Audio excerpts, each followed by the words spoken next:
Москвы в Уфе и Уфимский городской союз чувашских женщин «Саламби» представляют рубрику «Говорим по-чувашски». Участник. Худшинаган. Участники форума. Форумра Худшинаганзе. Участники форума. Форумра Худшинаганзе. На выходных в Москве полиция задержала участников форума муниципальных депутатов. Мускавра Канмалыгунзенже, муниципальный депутатин форуменже Худшинаганзене полиция тцаджарна. На выходных в Москве полиция задержала участников форума муниципальных депутатов. Мускавра Канмалыгунзенже, муниципальный депутатин форуменже Худшинаганзене полиция тцаджарна. «Эхо Москвы в Уфе» и Уфимский городской союз чувашских женщин «Саламби» представляют рубрику «Говорим по-чувашски». Вы слушаете «Уфимский разворот» – программу, в которой ваше мнение может быть услышано, голос учтен, а СМС-сообщение прочитано в эфире нашей радиостанции. Слушайте «Уфимский разворот» по будням с 8 утра. Да не просто слушайте, участвуйте.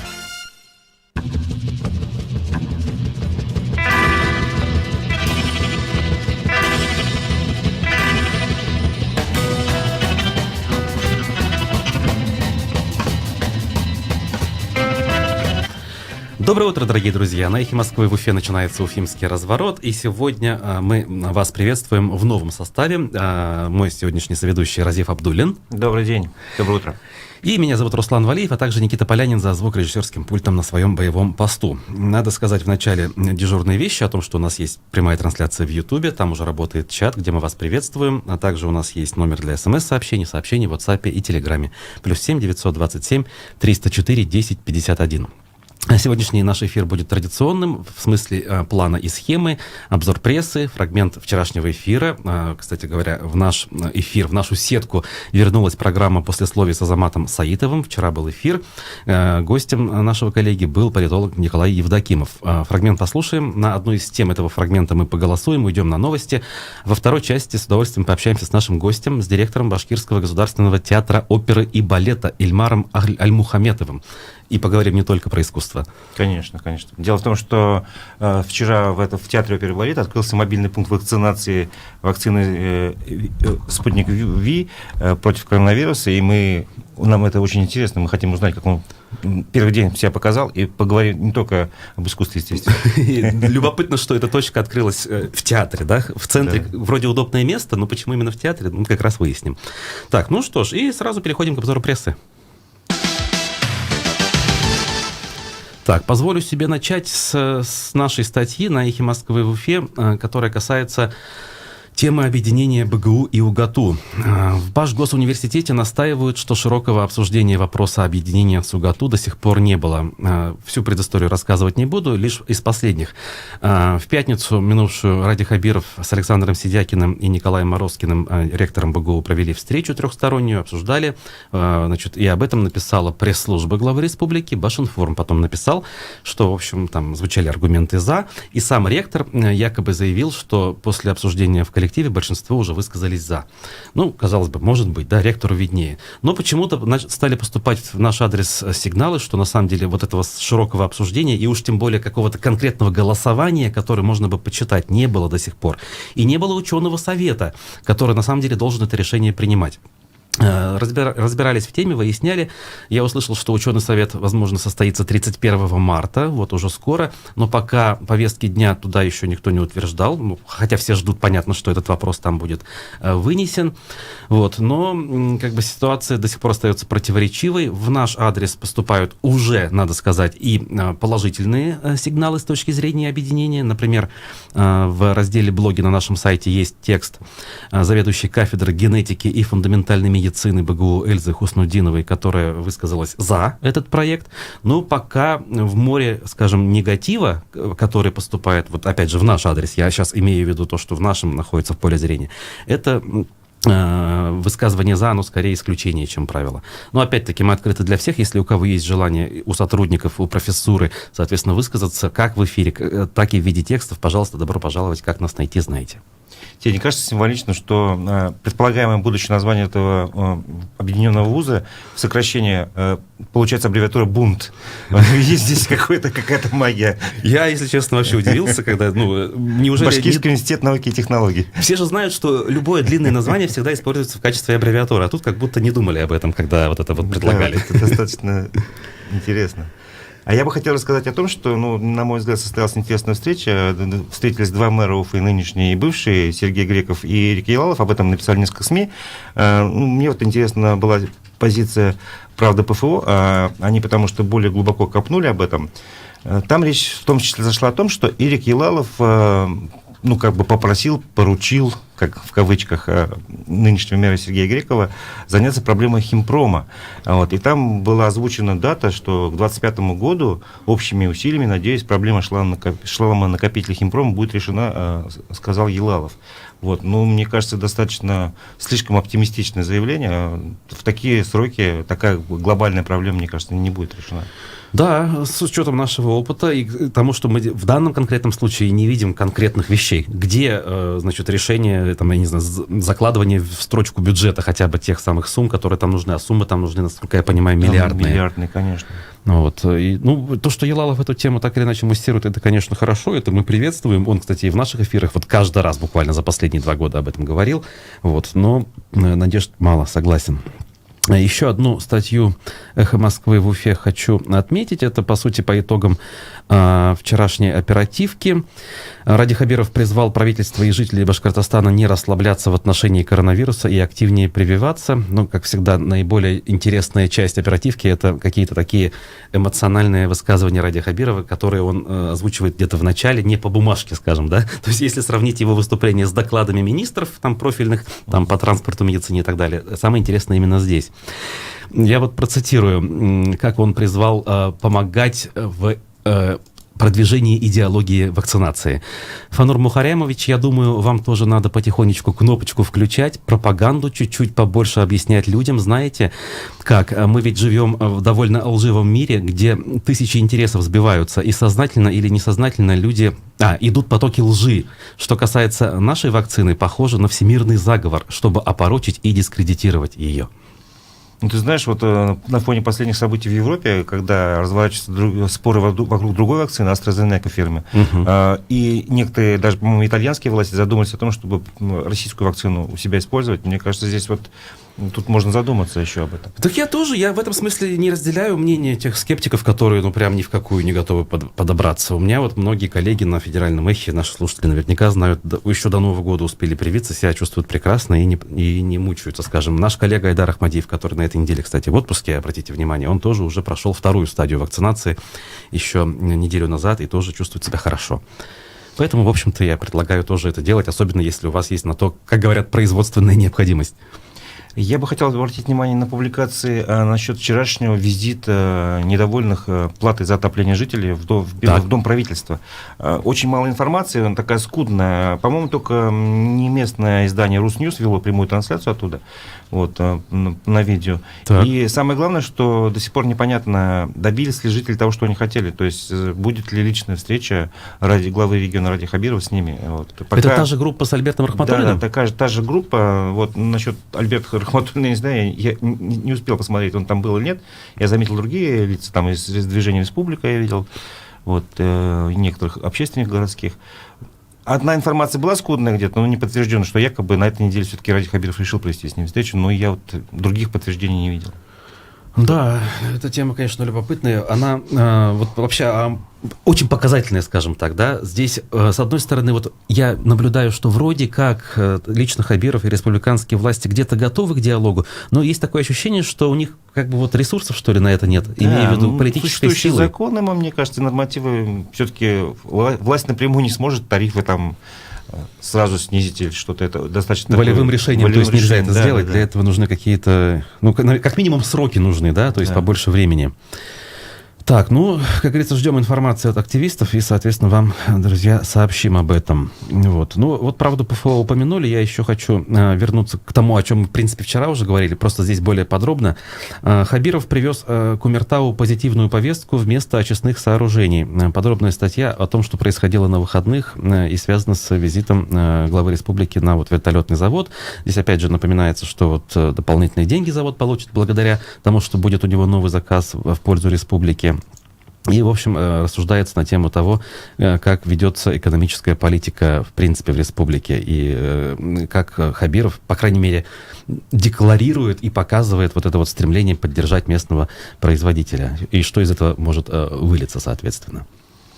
Еще одна публикация, на которую надо обратить внимание. МКСЭТ опубликовала статью «300 тысяч причин жители Башкирии могут лишиться жилья, не получив выплат за первенство». Здесь идет речь о том, что некоторые участники республиканской программы, те, кто... Хамитовской, той самой. Да, кто родил первого ребенка, не могут получить выплату по 300 тысяч рублей, начиная с декабря месяца. Им обещали, сейчас уже март, они до сих пор не могут этого сделать. Ну, тут речь идет о конкретных случаях, 8 семей из разных концов Башкирии. А почему они из-за этого могут лишиться жилья? То есть им в долг, потому что они эти средства хотели направить на ипотеку и уже договорились, уже есть сделки, а их ждут, а как бы денег у них нет.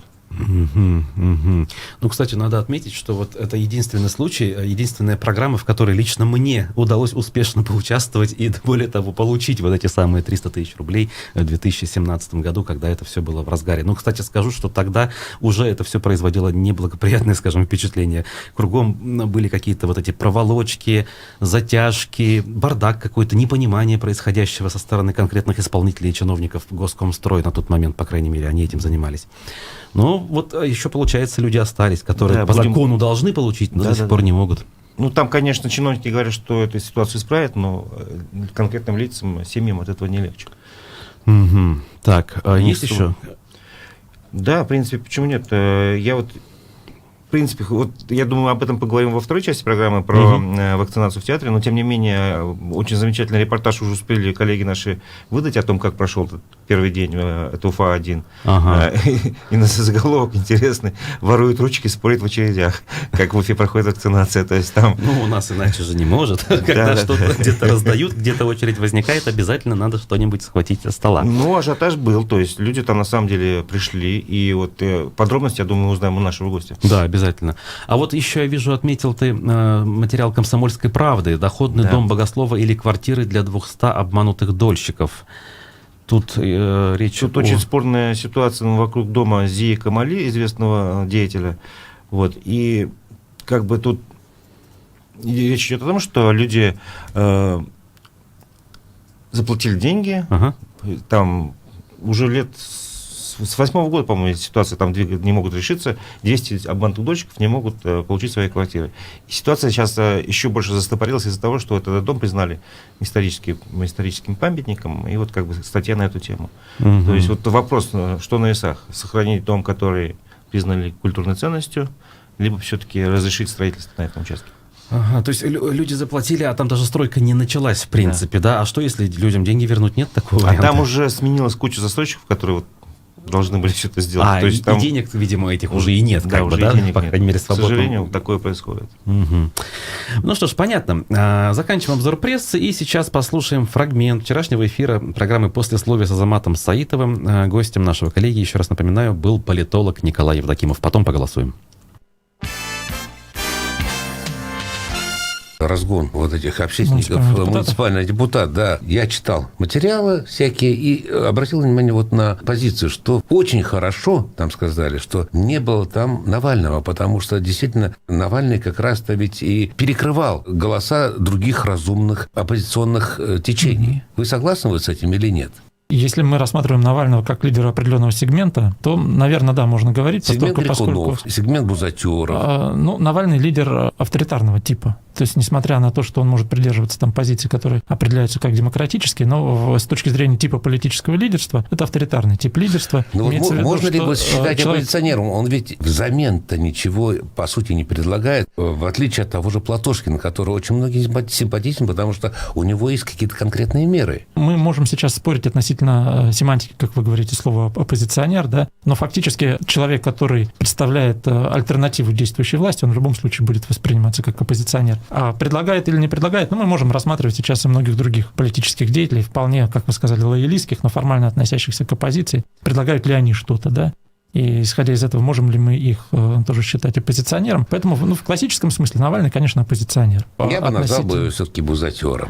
Мы видим, что алгоритм примерно один и тот же в отношении тех, кто воспринимается как несистемная оппозиция, но, соответственно, до выборов будут допущены те, кто воспринимается как часть системы. Вот, понимаете, у нас сейчас складывается такая ситуация, что мы рассматриваем оппозицию с двух сторон. То есть оппозиция должна обязательно носить достаточно радикальный характер. Совершенно нет. Нет, совершенно я не считаю, что радикальный характер. Здесь другое видение мира, другое видение переустройства. Это тоже ведь оппозиция. Да. Но и корректировка этого переустройства тоже является оппозицией. Поэтому оппозиция, которая принимает правила игры, который предлагает система, это тоже оппозиция. Иначе мы исходим из того, что в западных странах, можем говорить, и такая точка зрения тоже популярна, что вот демократы, республиканцы, например, в Соединенных Штатах, это тоже никакая не оппозиция, это два крыла одной и той же, по сути, политической элиты, да, или там то же самое, там, консерваторы, лейбористы Великобритании, можно другие эти примеры продолжать. Но если мы исходим из того, что политическая борьба должна быть честной, то мы должны исходить из того, что политическая борьба должна вестись по определенным правилам. Она должна вестись в рамках определенной парадигмы, которая система закладывает в эту политическую борьбу, иначе мы постоянно будем сталкиваться с проблемами переустройства политической системы во всем многообразии, в том числе негативном. То есть нельзя постоянно ломать и заново выстраивать. В сентябре нам предстоит выбирать и депутатов в городской совет Уфы. Сегодня уже даже в Башкирском Белом доме не скрывают, что в нынешнем депутатском корпусе сидит некая строительная фронта, пришедшая туда еще при Ялалове, и которая ставила палки в колеса не только Ульфату Мустафину в свое время, но и теперешнему городоначальнику Сергею Грекову. Вот понятно, что там предстоят изменения. Там будут большие изменения. В какую сторону? Вот не заметили в Уфимском горсовете одну депутатскую группировку застройщиков, другая, которая будет делегирована в этот лакомый бизнес уже новыми интересантами. Я думаю, это произойдет, безусловно. Конечно, состав депутатского корпуса Горсовета Уфы изменится. Даже более радикально, чем состав депутатов Государственной Думы. Как он будет формироваться, пока сложно сказать, но я думаю, что мы отчасти можем судить это по тому, какие были у нас кандидатуры на пост мэра города Уфы. Там выдвигалось несколько кандидатов. Я думаю, что часть из них, не всех, конечно, но часть из них мы увидим и в составе нового Уфимского городского совета. Поскольку они тоже ведь выдвинулись, исходя из представителей. Ремесленный профиль депутатов поменяется, или так и будут нас править застройщики, которые будут расхватывать лакомые места в городе, под застройку, или там все-таки появятся какие-то общественники, люди культуры, люди искусства, я не знаю. Реальность сейчас такова, что на муниципальном уровне в больших городах, к каковым Уфа относится, а городские советы в основном представляют интересы крупного бизнеса. То есть то же самое, что и в Госсобрании парламент башкирский, который... парламент башкирский, я считаю, там больше общественников. Его называют все-таки бизнес-клубом по интересам, где больше в кулуарах решают свои вопросы, чем пишут законы для республики. Это уже очевидно. Вот какое развитие событий лично вы ожидаете от всего этого хода летнего предвыборного марафона с участием парламентских и, возможно, даже новых партий? Можете ли предсказать его финал? Могу предположить. Даже за полгода в республике много событий произошло, начиная от Куштау и заканчивая ростом общественной активности, митингами последними и так далее. Во-первых, состав партии не изменится, на мой взгляд, от республики Башкортостан. Имеется в виду те же самые 4 и пройдут, и, может быть, кто-то там по одномандатному округу, но это не факт. Изменится лица, но не партийное представительство. Единая Россия, думаю, потеряет несколько процентов голосов, которые будут так размазаны по другим политическим партиям, может быть, в том числе те, которые не пройдут 5% барьер. Нас неизбежно ждет рост протестной активности, я думаю, будут митинги по окончании выборов. Это будет общефедеральная повестка, отчасти, возможно, представленная и в Уфе, поскольку очевидно, что ряд сил поставит под сомнение легитимность избирательного процесса. Николай Евдокимов был у Азамата Саитова, а сегодня в программе «Персонально ваш» экономист Рустем Шаяхметов. А сейчас мы с вами поголосуем вот на какую тему. Дело в том, что группа жителей Ишимбайского района, в числе которых в основном были защитники Куштау, записали очень эмоциональное, на мой взгляд, обращение к Владимиру Путину. Об этом есть текст на сайте «Эхо Москвы» в Уфе. Сейчас давайте мы послушаем очень короткий фрагмент этого, обращения и поголосуем. Ведь если народ станет, вам мало же не покажется. Подумайте, нам не нужна кровь. Мы хотим жить. И чтобы у нас было нормальное благосостояние, была нормальная работа. Где ваши 25 миллионов обещанных рабочих мест? Где ваши обещания, что не будете поднимать пенсионный возраст, пока вы президент? Нету. Одна только ложь с ваших уст звучит. Может, хватит. Может, пора подумать. Это выступление Фарита Рахматуллова, одного из, значит, группы, которая записала обращение. Там еще Рим Абдул-Насыров, Федор Кузьменко, известные персонажи, которые звучали, скажем так, во время событий на Куштау.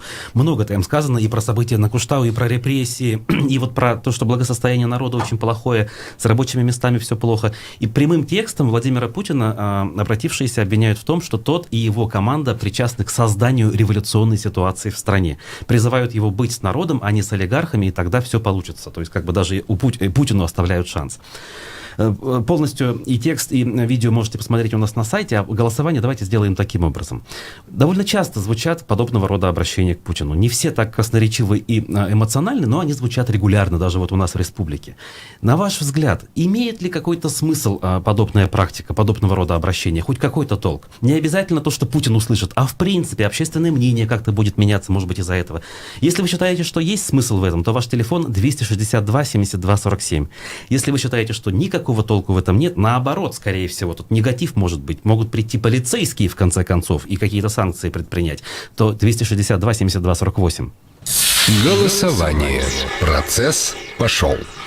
Видеоформат, видеообращений к президенту страны непосредственно, с высказыванием тех или иных требований, с озвучиванием тех или иных проблем, на ваш взгляд, имеет какой-то практический смысл. Опять же, не обязательно проблемы будут решены, зато увидят тысячи людей, что-то переосмыслят, возможно, свои взгляды изменят. И в целом, медленно, но верно, политическая ситуация в стране будет меняться благодаря этим обращениям. 262 72 47. Это да. А если нет, то 262 72 48. Бессмысленно это все. Миллион этих обращений записано по всей стране. У нас в республике уже десятки и сотни. Ничего не меняется и меняться не будет. Поэтому вы считаете, что это бессмысленно. Голосуйте, друзья. У нас для этого есть еще минута примерно. Разив, что думаешь?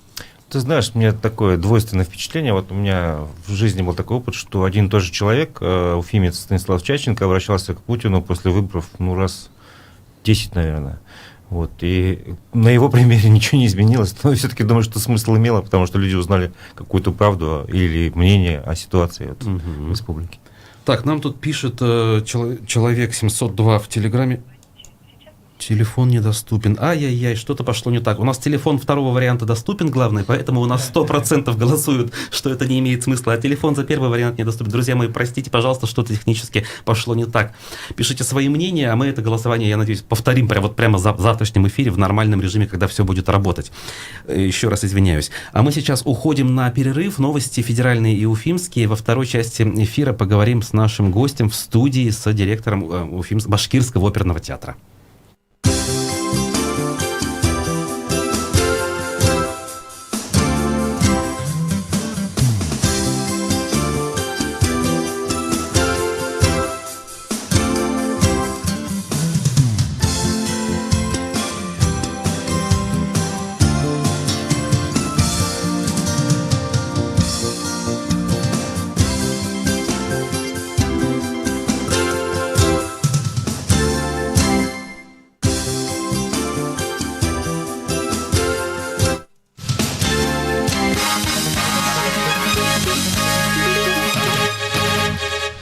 В Москве 6:30. Здравствуйте, в студии Алексей Гусаров на Эхе Новости. «Новая газета» призвала власти Москвы вместе найти человека, распылившего у редакции неизвестное вещество. В сети появилось видео, на котором это накануне сделал человек в форме курьера сервиса доставки еды. В заявлении издания говорится, что это отравляющее вещество, которое оставили на входе в здание, чтобы сотрудники газеты разнесли его на своих подошвах. «Новая газета» подчеркивает, что в том же здании находится детская студия и что злоумышленник является потенциальным террористом. Редакция напоминает, что в распоряжении властей Москвы есть тысячи камер видеонаблюдения. Резкий химический запах журналисты «Новой газеты» почувствовали в редакции после новой публикации о внесудебных казнях в Чечне. Британский премьер Борис Джонсон, как утверждает газета «Таймс», сегодня назовет Россию крупнейшей угрозой. Глава правительства выступит с обзором вопросов безопасности, обороны и внешней политики.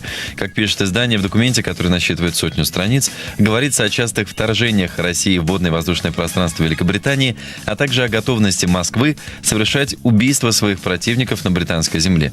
В обзоре Россия характеризуется для Лондона как враждебное государство, а Китай как конкурент, который пытается украсть интеллектуальную собственность. Агентство Bloomberg сообщает, что Центробанк России до конца года может поднять ключевую ставку до 6%. По словам источника, это связано с планами правительства по увеличению расходов бюджета, а также с инфляционными рисками. Недавно ЦБ сохранил ключевую ставку на уровне в 4,25%, но глава Центробанка Эльвира Набиуллина дала понять, что снижать ставку, как в прошлом году, уже не будут. Ключевая ставка влияет в том числе на доступность ипотечных кредитов. Конституционный суд Португалии, как пишут местные СМИ, признал незаконным законопроект об эвтаназии. Суд обосновал свою позицию неприкосновенностью человеческой жизни. Инициатива была одобрена парламентом в январе, но президент Марсело Ребело де Соуза направил документ в суд. Теперь законопроект вернется в парламент. В нем говорится, что запросить об эвтаназии может не только совершеннолетний гражданин, но и пациент с видом на жительство. Законопроект разрешает медикам помочь человеку умереть, если он находится в терминальной стадии неизлечимого заболевания или страдает от непереносимых болей.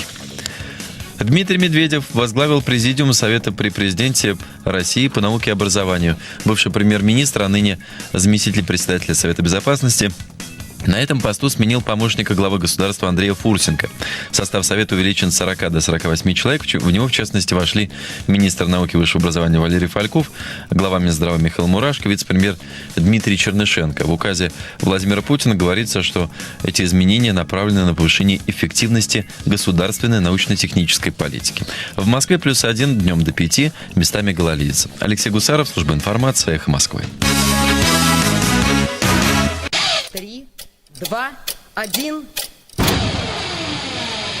Реклама. Хорошее зрение при любых обстоятельствах – это ваш личный комфорт. Шамир создает высококачественные линзы для очков для любого рецепта, любого вида деятельности и любой тонировки. Линзы Шамир – это идеальное зрение и индивидуальный подход. Спрашивайте линзы Шамир в оптиках вашего города. Имеются противопоказания. Необходима консультация специалиста. Любимая аптека порадует кэшбэком. Весенний кэшбэк 7% во всех аптеках Фармленд. Совершай покупки в аптеках Фармленд и получай кэшбэк 7%.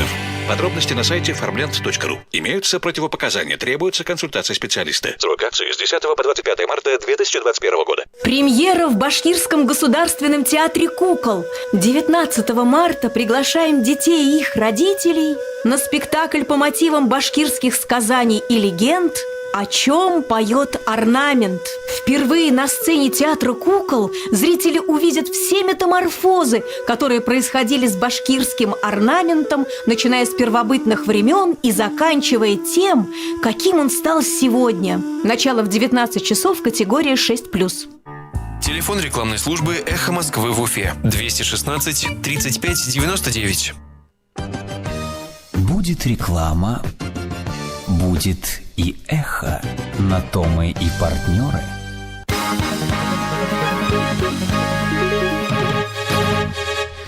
8:34 в Уфе. На Эхе новости, у микрофона Руслан Валиев.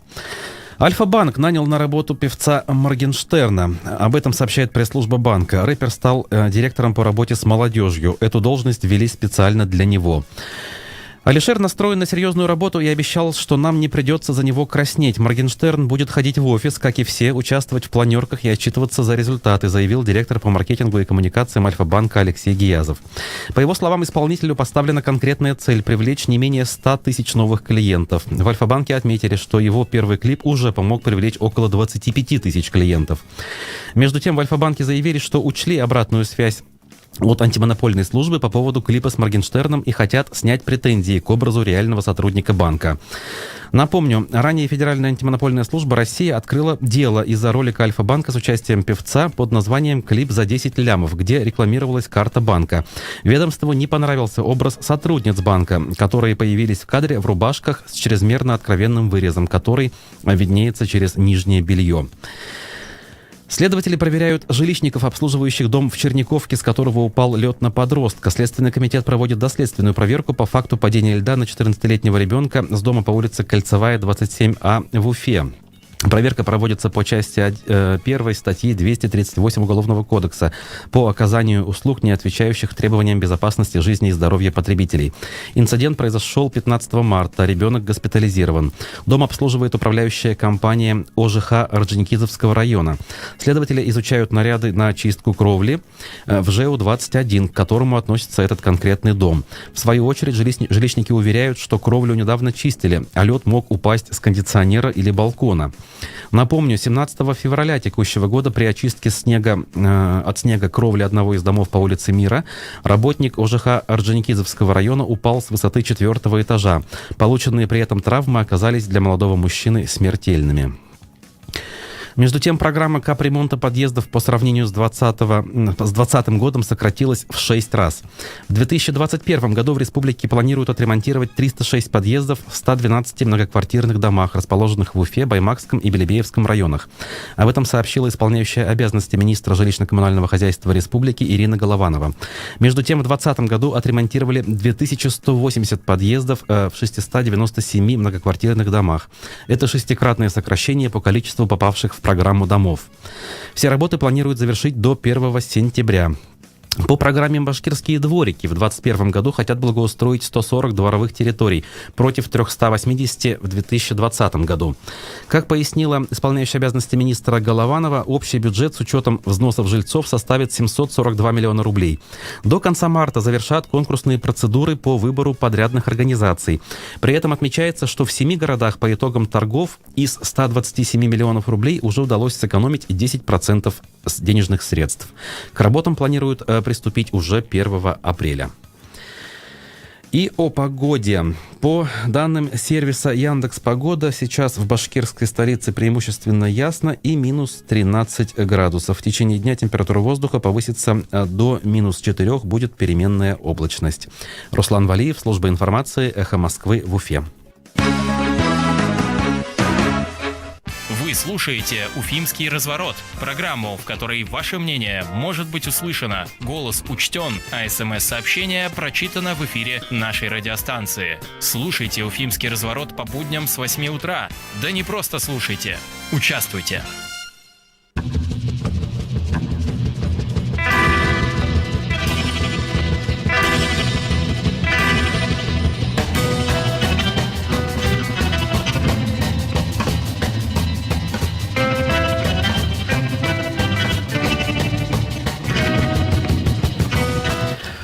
Продолжаем прямой эфир Уфимского разворота на Эхе Москвы в Уфе. Сегодня в студии Разиф Абдуллин, Руслан Валиев и наш гость Ильмар Альмухаметов, директор оперного театра. Да, Башкирского государственного театра оперы и балета, да, если говорить полностью. Казалось бы, темой разговора у нас является вовсе не театральная тема, но и об этом тоже хотелось бы поговорить. Но начнем с инфоповода. Да, у нас инфоповод понятный. Вчера в вашем театре стал работать пункт вакцинации от коронавируса с вакциной «Спутник Ви». И хотелось бы узнать, как прошел первый день, что вы увидели? Доброе утро. Вот сижу и размышляю, на Эхе Москвы или на Эхо Москвы. Все-таки и так правильно.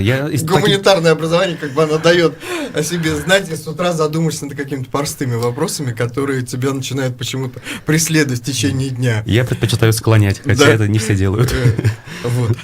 Действительно, повод очень хороший, и когда я увидел, как наши коллеги с Геликон оперы в Москве с поддержкой московских властей открыли прямо в театре центр вакцинации, я сказал себе, это, я считаю, правильно, наверное, потому что сейчас, наверное, каждый руководитель должен задумываться о том, чем он может помочь государству, чтобы наша страна опять встала на прежние рельсы, как говорится, чтобы мы опять получили все свободы в плане передвижения, в плане общения, в плане отдыха.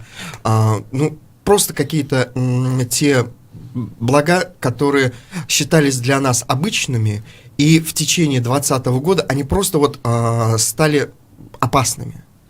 И для меня опыт наших коллег, он стал таким, знаете, стимулом для того, чтобы в республике у нас предложить эту идею.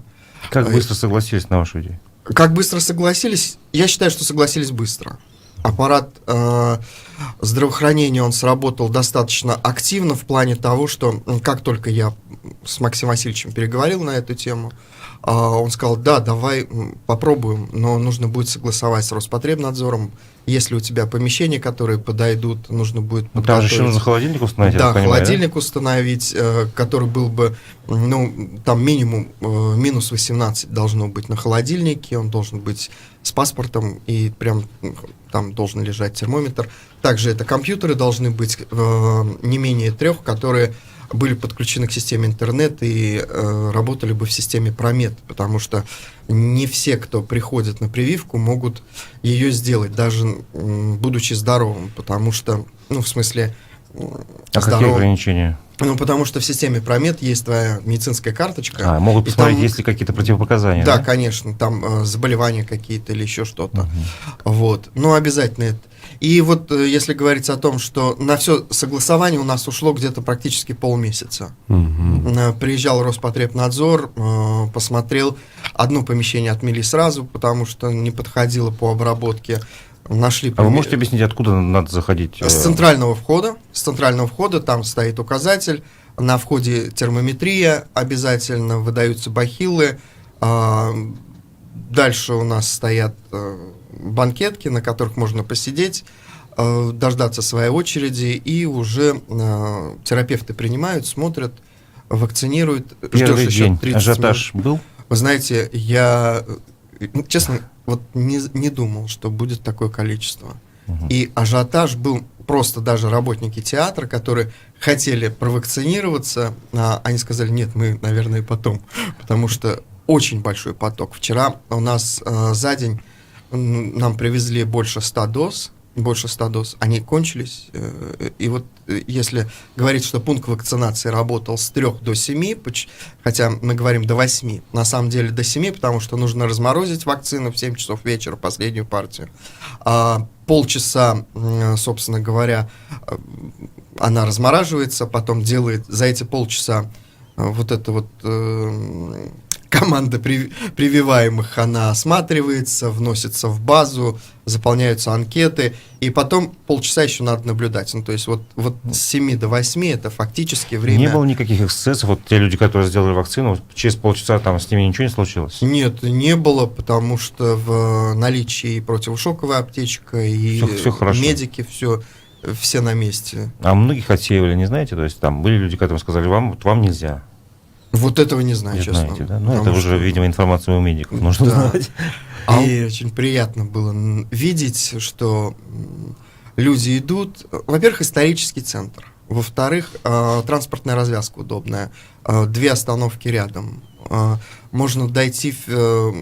Тротуары почищены, да, скажем так. Да. Можно дойти спокойно, посидеть в обстановке не поликлиники, когда ты можешь как бы... напряженно чувствовать, все равно вот эта вот энергия больного человека, который приходит в поликлинику, и нервозность, она присутствует. А тут другая совсем ситуация. Да, а здесь другая Давайте ситуация. отметим, чтобы все-таки всем было понятно. И правильно ли я понимаю, что это первая и пока единственная точка на карте Уфы, как минимум, где можно привиться не по общим, скажем, основаниям, не как в поликлинике с помощью записи, заранее, там, терапевта. Просто вот захотел, пришел, прошел формальные процедуры и сделал. Да, это была именно такая идея, что любой человек, который услышал эту информацию, который захотел привиться, он может прийти в театр и сделать это. Но при этом ему нужно иметь какие-то документы, как минимум. Да, это паспорт, да, медицинский полис и СНИЛС. СНИЛС — это что-то свидетельство налогового, что-то это такое. Пенсионное. Страховое свидетельство пенсионного фонда. Все понятно. Хорошо. Получается, материально-техническая база со стороны Минздрава, то есть за медицинскую, за вакцинную часть отвечают они. Вы просто место предоставили. Но мы все равно, как сказать, не только место предоставили. Мы предоставили компьютеры, предоставили холодильник.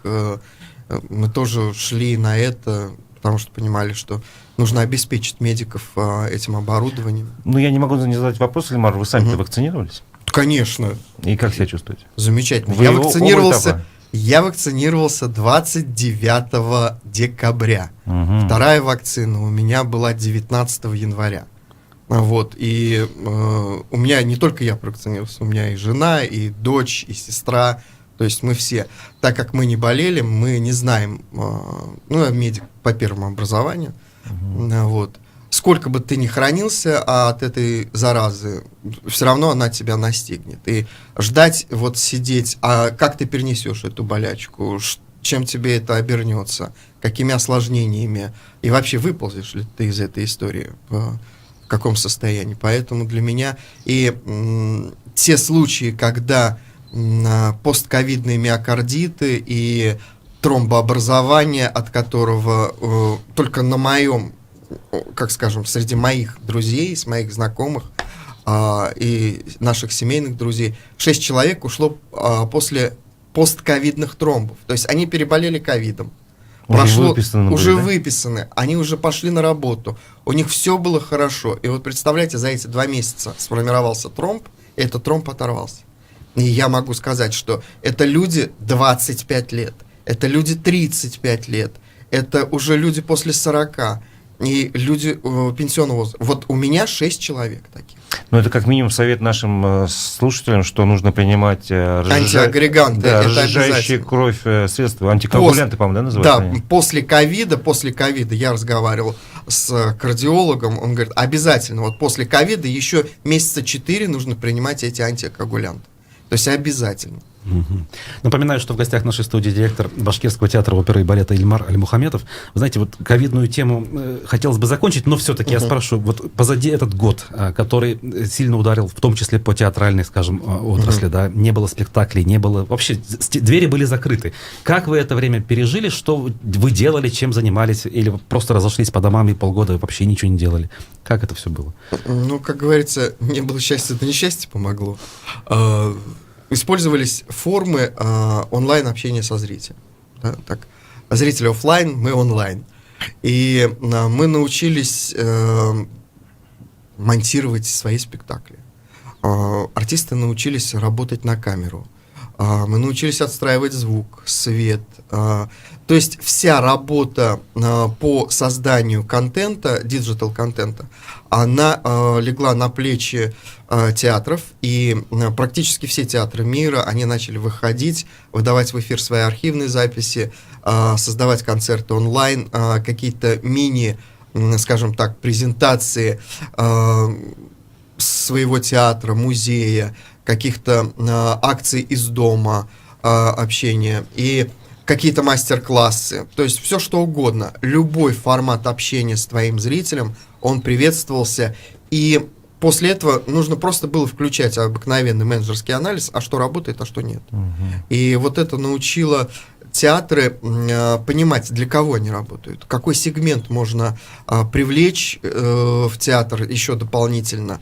Потому что мы все знаем, что у нас растет поколение Google, которое не читает, которое, знаете, из серии мы посмотрим, и если нам это в течение 2 минут не понравится, мы смотреть не будем. И всю информацию они черпают там, окей, Google, там, Алиса, это что, да, там, и все остальное.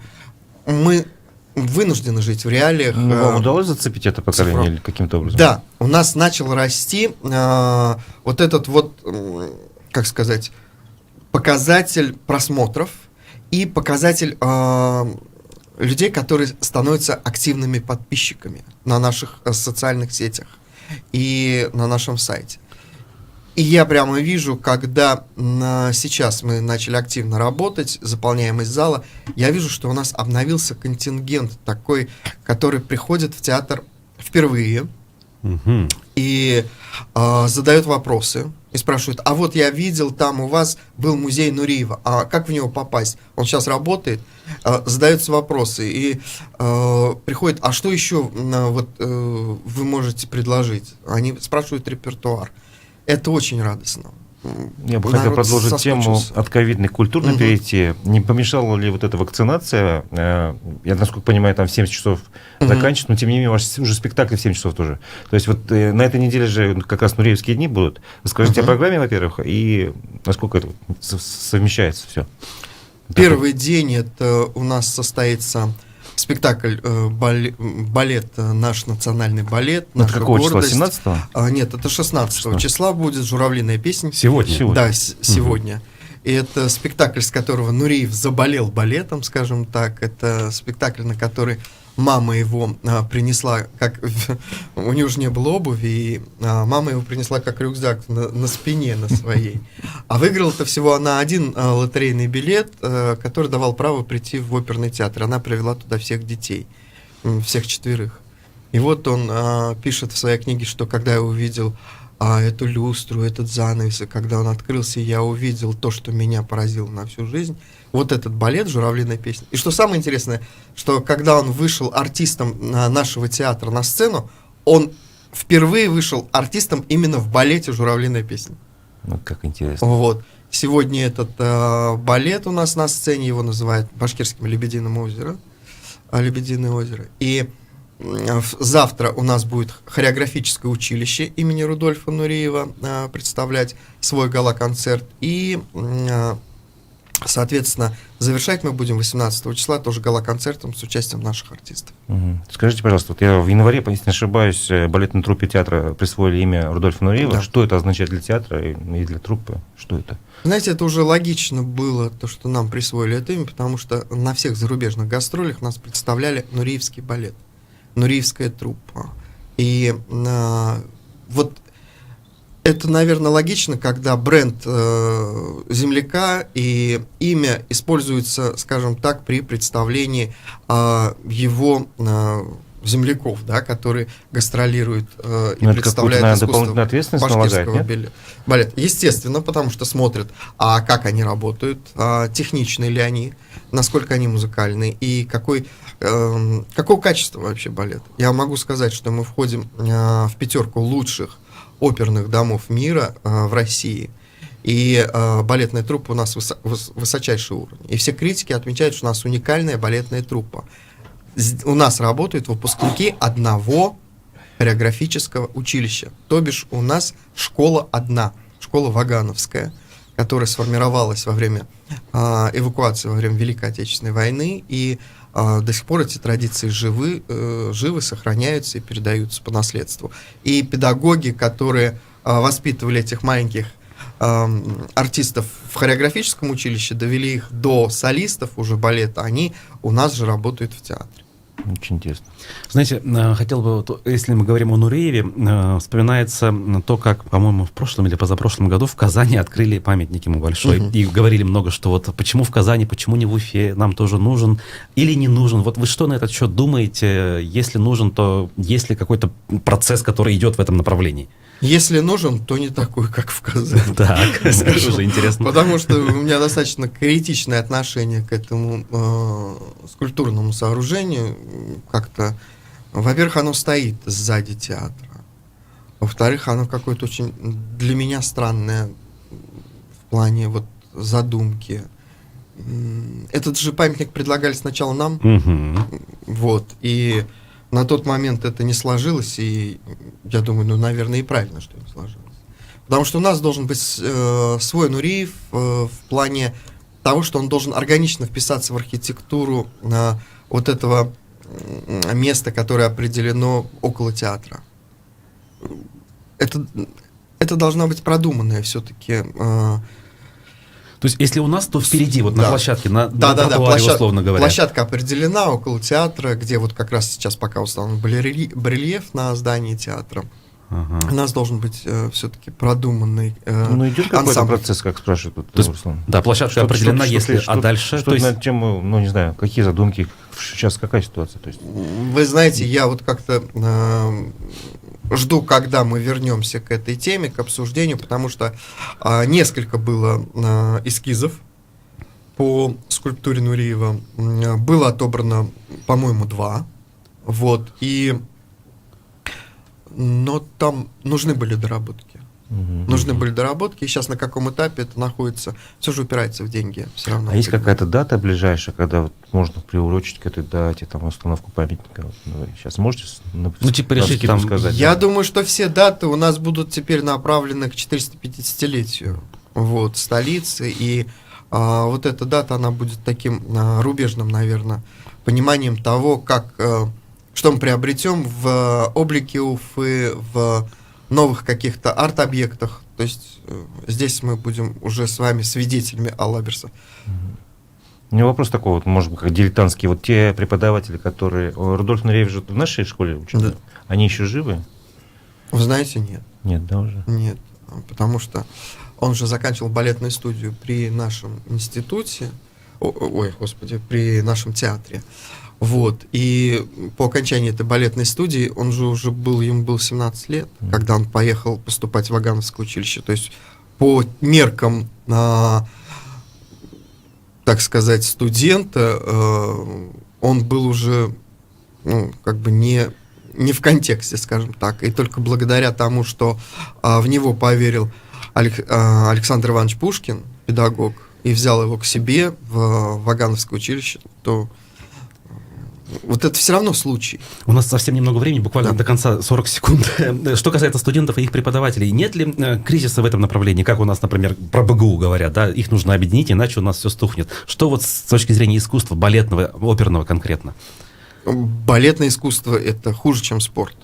И поэтому там жесткая система, педагогическая школа со своими традициями, и поэтому выходят очень хорошие выпускники. То есть и педагоги тоже есть, и есть некая конкуренция между ними? То есть нельзя говорить, что эта тема сгибается, и там скоро все переедут учиться? Ни в коем случае. Она с традициями, она сохраняется и работает. Педагоги замечательные. Ну, это классно. На этой позитивной ноте будем заканчивать нашу программу. Благодарим нашего сегодняшнего гостя, директора Башкирского государственного театра оперы и балета Ильмара Альмухаметова. Сегодня с вами были Разиф Абдуллин и Руслан Валеев, а также Никита Полянин за звукорежиссерским пультом. Вернемся в эфир после 15 часов в программе «Персонально ваш» с экономистом Рустемом Шаяхметовым. Оставайтесь с нами. Мягкой посадки вашим батарейкам. Эхо Москвы